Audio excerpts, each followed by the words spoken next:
মা, এই নিন চা। আহা, পাশের বাড়ি শোভনাকে দেখো গা, সূর্য ওঠার আগে পুজো দেওয়া রান্না বান্না সব শেষ, আর আমার বাড়ি এই একটাই চা আসছে। তা আপনিও তো একটু হাতে হাতে সাহায্য করে দিতে পারেন, এত কাজ আমি কি একাই করতে পারি?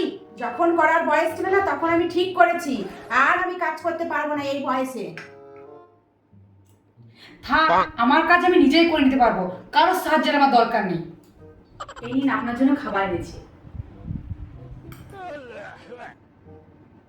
উফ, না আছে নুন না আছে ঝাল, একদম স্বাদ নেই।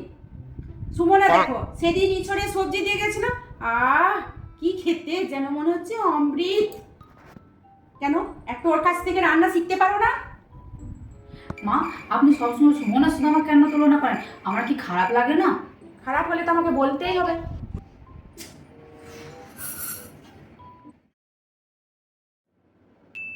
সুমনাদের বাড়ি থেকে এত চিৎকার আসছে কেন? বেশি কথা বলে না, বুড়ো বুড়ি দুজনকে বৃদ্ধাশ্রমে পাঠিয়ে দেবো বলে রাখলাম।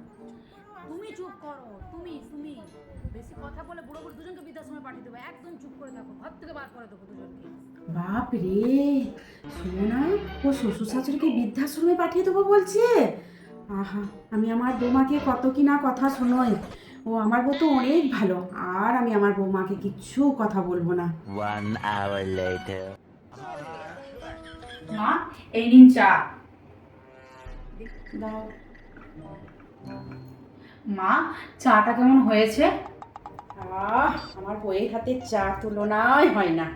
তুমি আমার মেয়ে না, তাই তো আমি একটু একটু বলে ফেলি। মা, আপনি না ঠিকই বলেছেন।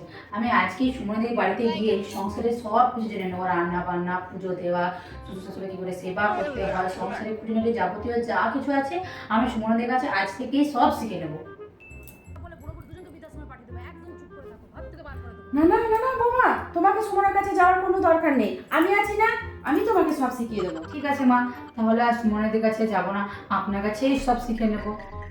বাপ রে বাপ, বাঁচা গেল। ওই বচ্চা সুমনার বাড়ি যদি যেত না, তাহলে আমার এই ঘরটা ঘর থাকতো না।